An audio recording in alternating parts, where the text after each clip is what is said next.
La théorie sur laquelle repose notre explication des acides des bases à partir de maintenant, c'est celle de Bronsted-Lowry. Cette théorie-là ressemble à certains aspects à l'autre, mais à d'autres moins. Pour l'acide, c'est semblable. L'acide, c'est une substance qui est capable de donner un proton, qui est capable de donner un H+, un ion d'hydrogène où l'électron a été enlevé. Donc, un acide, c'est un donneur de protons, d'une charge positive. La base, elle, c'est une substance qui est capable d'aller arracher le proton à l'acide. Une base, c'est un accepteur de protons.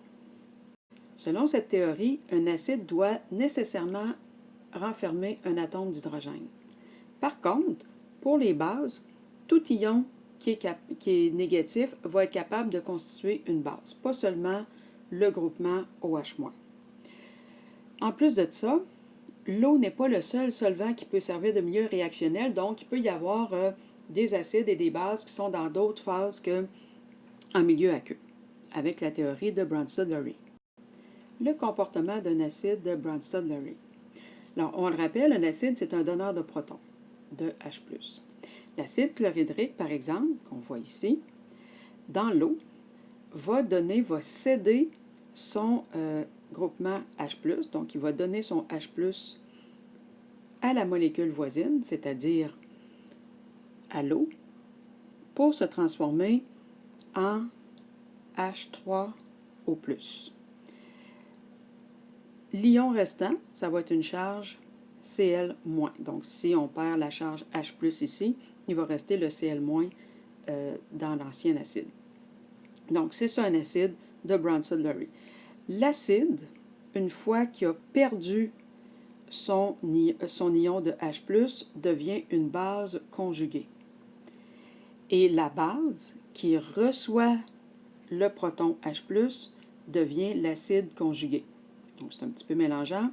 Alors, vous avez l'acide et la base. L'acide est le donneur de H+, la base est le receveur de H+. La base qui a reçu le H+, devient un acide conjugué. Alors que l'acide qui a perdu son H+, devient la base conjuguée.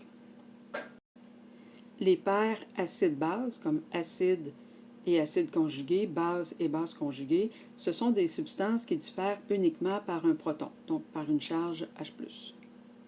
Détermine l'acide, la base, l'acide conjugué, la base conjuguée de la réaction suivante. Tout d'abord, l'acide, c'est celui qui a perdu un H+. On voit que c'est le HF, donc l'acide fluorhydrique, qui a perdu un ion hydrogène pour devenir du F-.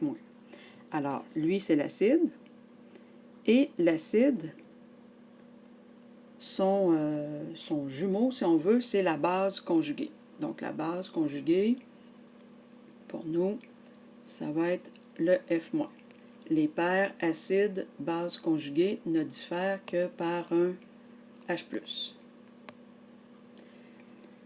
L'eau, H2O, ici, c'est la base. C'est celui qui reçoit la charge de H+, et qui se transforme comme ça en acide conjugué. Encore une fois, on respecte le fait que entre la base et l'acide conjugué, il y a juste un H+ de différent. Autre exemple, identifier toutes les parties de la réaction acido-basique suivante. Alors, si on observe notre réaction, qu'est-ce qu'on se rend compte?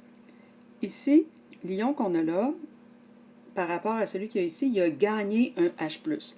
Il s'agit donc de la base. La base, ça va être l'ion CH3CO-. Et avec la base, celui qui ne diffère de la base que par un H+, ça se trouve être l'acide conjugué.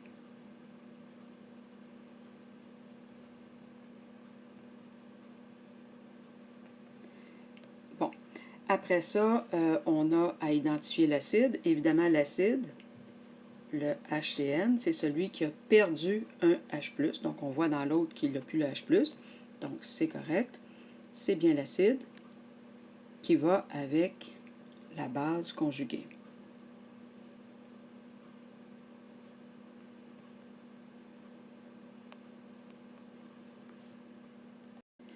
Certaines substances sont dites amphotères. Qu'est-ce que ça veut dire une substance amphotère? C'est que, dépendant des circonstances, elles peuvent se comporter comme un acide ou comme une base. C'est le cas, par exemple, avec l'eau. L'eau, qui est présente ici, tout à l'heure, agissait en tant que base. Ici, il va agir en tant qu'acide. Alors, on a la réaction ici qui est celle de l'ammoniac, du NH3. Je crois que c'est écrit dans vos notes. Alors, le NH3 se combine avec l'eau, H2O, pour se transformer en NH4+, et en OH-. Alors, celui là-dedans qui a gagné, qui a arraché le proton, c'est le NH3, parce qu'il est devenu du NH4. Donc, il a gagné un H+, c'est la base. Et celui qui a perdu un hydrogène, c'est l'eau, qui s'est transformée en OH-. Donc, on voit ici, dans cette réaction-là, que l'eau sert d'acide. Tout à l'heure, dans la réaction précédente, elle servait de base. Donc, l'eau est dite une substance amphotère.